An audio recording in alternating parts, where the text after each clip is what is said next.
C'est quoi pour vous la citoyenneté économique? Donc la citoyenneté économique, c'est montrer que la démocratie et que l'économie appartient à tout le monde.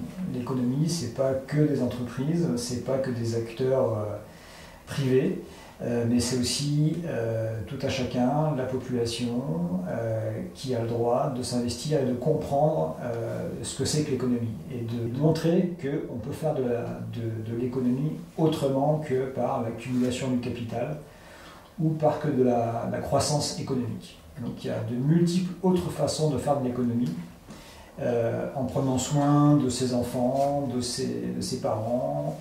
C'est ce qu'on appelle l'économie du bien-être, l'économie qui profite à tout le monde, à la collectivité, l'économie solidaire.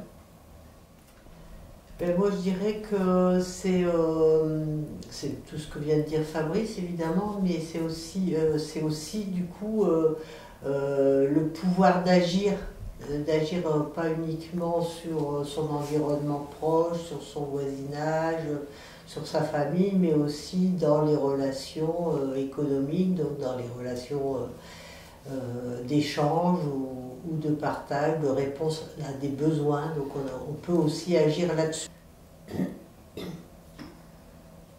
Alors moi je découvre plus ou moins, mais quand même.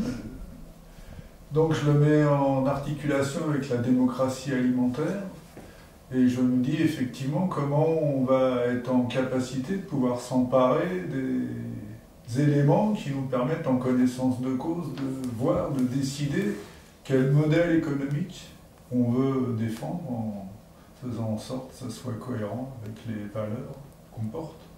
Et c'est pas une mince affaire parce que ne serait-ce que le financement des postes dans nos organisations, des postes de salariés, c'est compliqué dans la mesure où nous, administrateurs bénévoles, par exemple, on est moins concernés directement puisque on n'a pas besoin de ça pour vivre, mais les salariés, oui. Donc, est-ce qu'il faut aller vers des subventions de fondations qui, politiquement, mériteraient qu'on se questionne et c'est pas quelque chose de simple.